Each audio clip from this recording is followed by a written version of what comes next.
Hey, so I saw this IDX Intelligent Dynamics from Waves being free for Black Friday.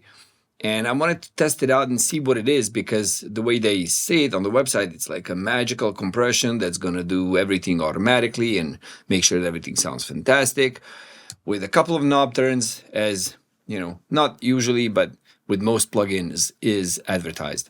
So I wanted to check it out and to see actually what it is, because I thought it was like a spectral dependent dynamics compressor, and it is. And right after that curve bender, they have this as well. Only I don't understand how this is different. Maybe just it being easier to use and hence being free. So not so many options. And from what I can see in the beginning, that's what it actually is. So I'm going to try right now. I'm going to try to just play this, and let me make this a tiny bit bigger so it's like bigger for you guys on the screen. So let's play something through this plugin. Apply some compression. And I guess it's going to be much better if I just... Yeah, so this is working right now. Just working on the drums.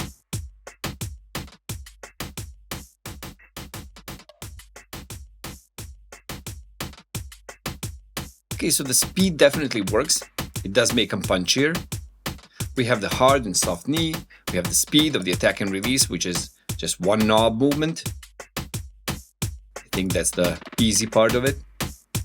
And this is your threshold. We can tilt the area of effect. Yeah, we can tilt the whole area of effect to affect more of the highs, more of the lows.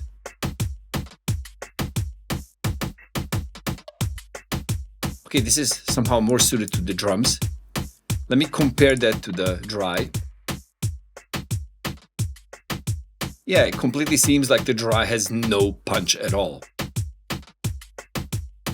Didn't seem to me like that before, but now after this has really punched it up.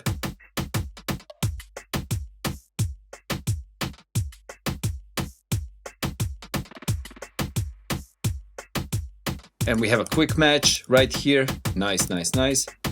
The auto gain and the quick match. So let's bypass this. Nice. Aside of this sounding good on these drums with a couple of knob turns, I did need to know what to do. But I guess that anybody just experimenting, you know, with the settings, and I guess with the speed, the threshold, and the tilt filter right here would be enough. Remember to use the quick match to just get the gain equal in between, you know, your dry and wet, so you can actually compare. So you see like this is without the compression. This is with the compression. And yeah, I do dig this. I would leave this on these drums.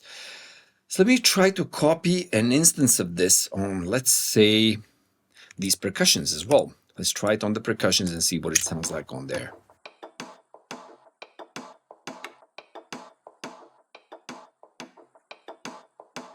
Again, making this punchier. And let me try this with a hard knee.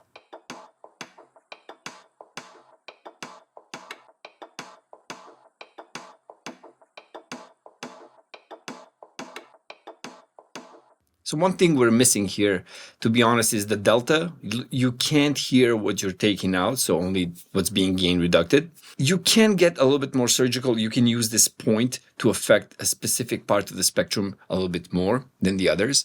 And you can tilt, you have the threshold, the speed, hard or soft knee, the output, a nice and quick gain match, you know, dry, wet. For a quick application, this is quite nice, and I guess it does sound really nice on these drums. Let's see. And without it.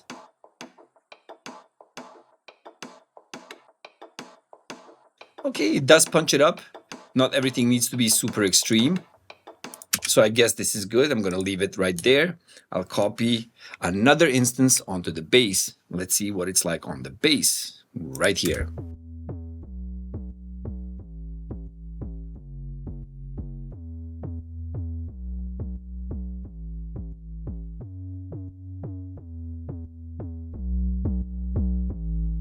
Every time you click here, it just gain matches the dry and the wet again.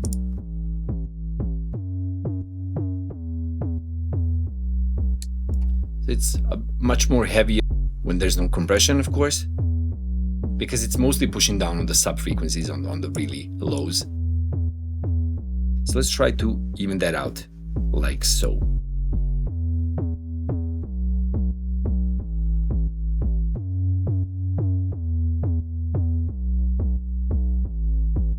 Why not? Evening out those notes a tiny bit. Maybe we can even do this slower.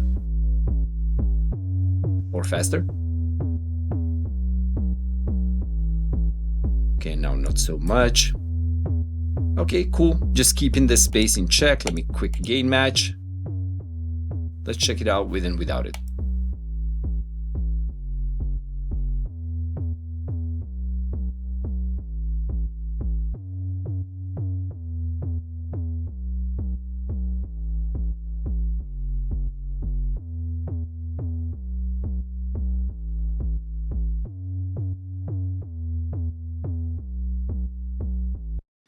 Not too much of a difference, honestly. I don't think this is necessary. It doesn't do too much, and the bass already feels kind of, even where it needs to be, so I wouldn't touch it. Let's try it on the guitar.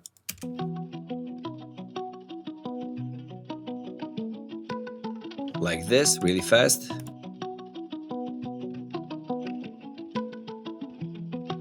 Let's try an extreme version.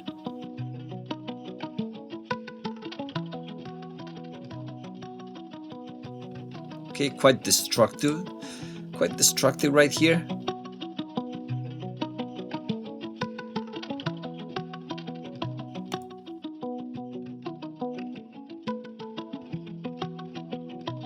Okay, I like what it's doing here, and actually I'm not gonna just reduce the effect by pulling down on the threshold. I'm actually gonna use the mix.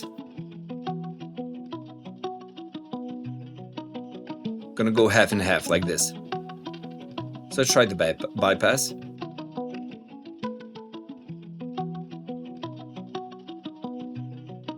Definitely more definition. I like this. Let me see what it's gonna do on something like these, pads or something, which is something that doesn't have so much dynamics, but maybe we could balance out the spectral response of this instrument. Let's try it. This is like a vocal. Okay, but still it's quite patty. Doesn't have so much dynamics in it. So let's back off a bit. Go extreme. So the question is, what kind of a balance we want?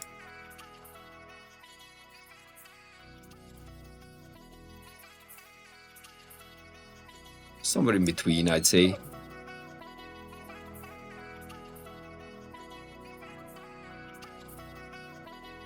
Maybe do it softly.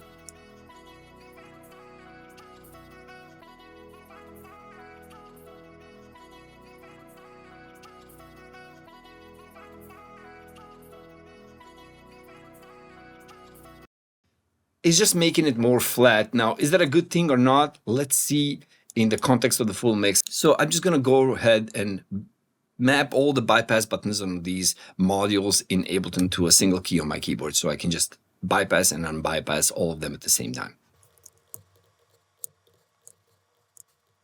Okay, so let's check it out.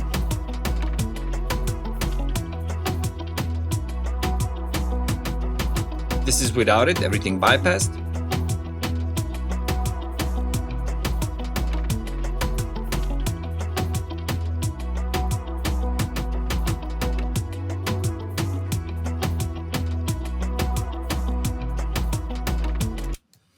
It definitely makes it sound better. I do like it, and the fact that it's free for Black Friday just makes it good. Otherwise, there are better plugins doing the same thing on the market. So there are spectral compressors that are better that you can find on the market. But yeah, I think that this being free makes it worthwhile. It does sound nice. It's easy to set up for somebody who's not that versed with, spectral compression, doesn't know how it works. This could actually be a nice introduction. And I'm going to try another instance of this on the master track. So let me try that. And let's see what that sounds like on the master on top of everything. Just like this.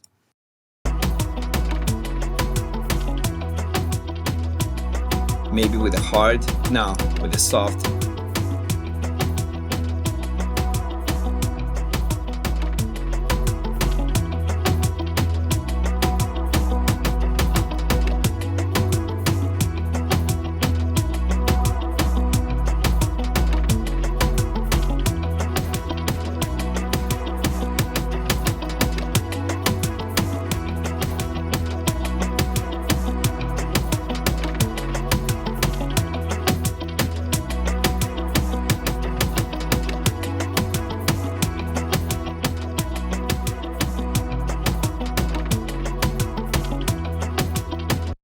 Okay, so I want to add some of that snap.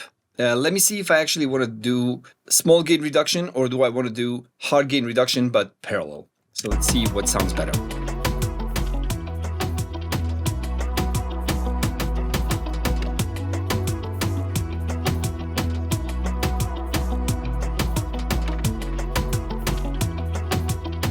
You can see that sometimes it's even gain reducing this by 6 dB.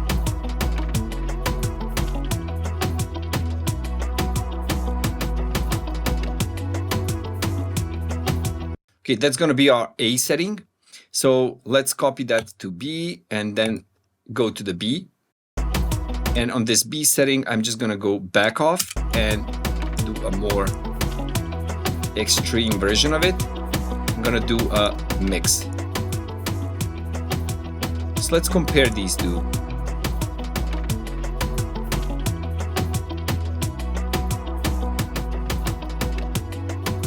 I guess I need to do even less of a mix here.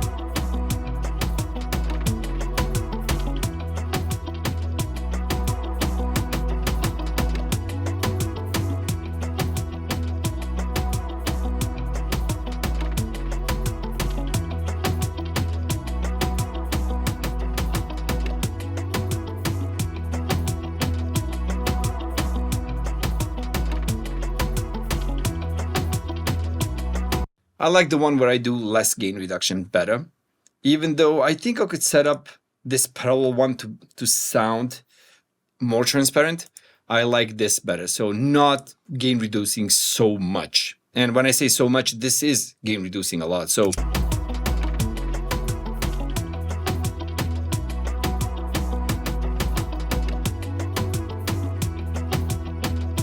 let's bypass this.